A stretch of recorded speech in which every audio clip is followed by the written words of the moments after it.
Hello everyone! In this Hearthstone Journey to Un'Goro deck tech, I want to take a look at the Sherazin Miracle Rogue. First rogue lists that were built in the new expansion were obviously centered around the quest. And Quest Rogue continues to be refined and it is a very powerful archetype. But Rogue is not without options. Miracle is back as well. And one of the key cards in the new Miracle lists is Sherazin Corpse Flower. Sherazin turned out to be pretty much exactly what I predicted it to be. It is a staple in the 4-mana slot in the Rogue decks, and it's a powerful addition, because when it revives multiple times over the course of the game, it eats so much removal, it can trade so very well, it just generates immense value over the course of a longer game. That makes Sherazin especially good in longer, more value-based matchups like against a Taunt Warrior or against a midrange Paladin. That said, Sherazin can never be the real centerpiece of the deck, because if you happen to draw it late in the game, then you just have very limited number of revivals available, because you have a limited number of cards remaining. So there are limits to what Sherazin can achieve for you. But still, it is such a strong card that it has achieved a stable status. Overall, there are 3 roads to a Miracle. 3 ways to build the Miracle Rogue deck. They all feature the same common core. They have Sherazin, they have Gadgets and Auctioneer, the draw engine, they have Hallucination for cheap spell and resource generation, they have Razorpetal Lashers in the 2-mana slot, and they feature Wildspan Slayers for hard removal, so quite a lot of new cards, but still there are some differences in these 3 approaches. The first approach to appear was the Arcane Giants build. So you're running the Gadgets and Draw engine anyway, you're running Sherazin anyway, you want to be casting a lot of spells. Why not add in some cheap or even free 8/8 buddies into the deck? Sounds like a good idea. Eloise played this list, which was originally created by Cross, to #1 legend on the Chinese server.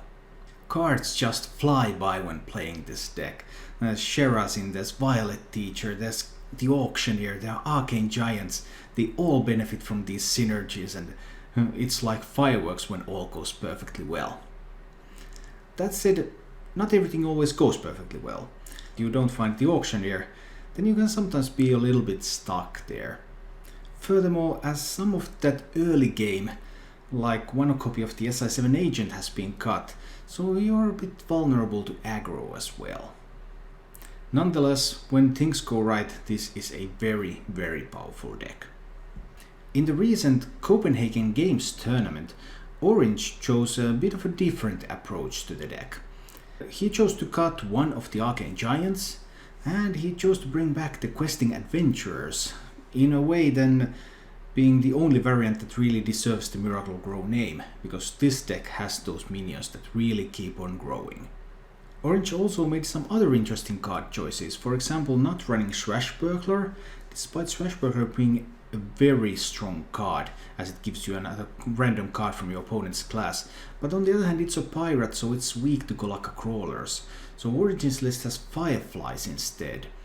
And Origin's list has Journey Below, which gives you more control over the generated card, another cheap card, a cheap spell, good activator, and also gives you cards that are fitting for the matchup that you're currently in.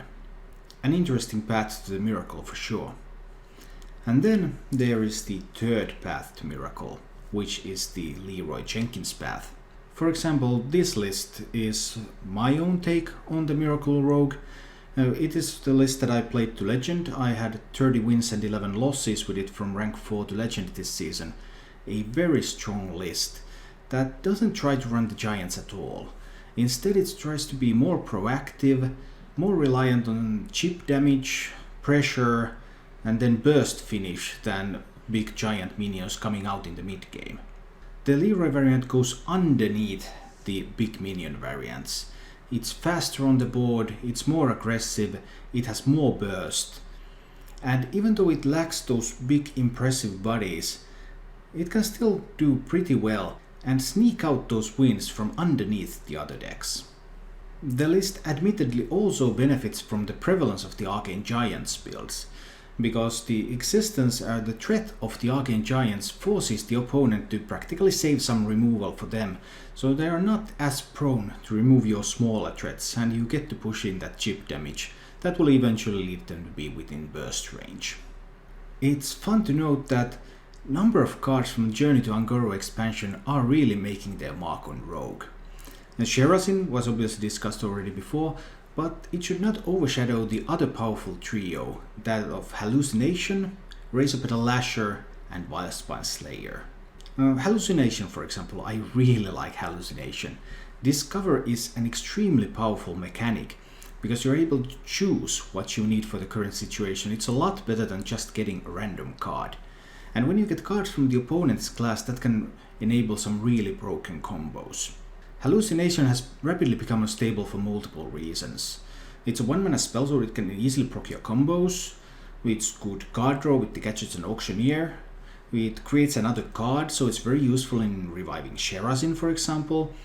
And the strength of that discovery mechanic is just something. If you want to see an example of how powerful the discovery mechanic can be when you get cards from another class, take a look at this.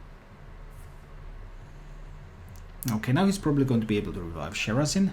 I could have picked up a Dragonfire potion, but I didn't. That might turn out to be bad. Does he have lethal here? Oh wow. If he can kill me from 15. Oh. Well, that kind of hurts when that happens. Okay. I didn't play around that possibility. Yeah, that one hurt. Then there's the Razorpetal Lasher, and while it might not seem that impressive, okay, it's a 2-mana 2/2 that gives you a 1-mana spell to deal 1 damage. But when you really think about it, 2-mana 2/2 is not bad in the current meta. There are lots of stuff like Fireflies seeing play, so there are lots of 1-attack minions seeing play, so that 2 health is actually alright. And that 2 attack is also actually alright. And when you really think about it, it's almost like a Dark Peddler. It gives you a spell, it's a body that you can play that gives you a spell. So it has proven to be a very strong card.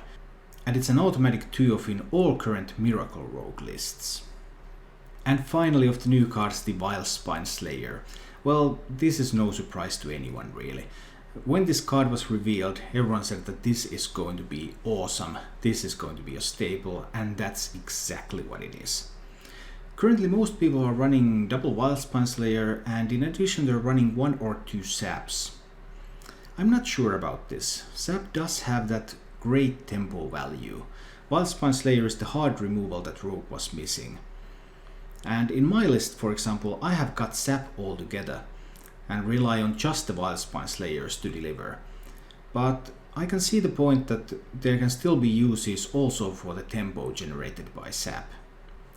So it's possible that they will continue to coexist, or Wildspine Slayer might even replace sap in some situations.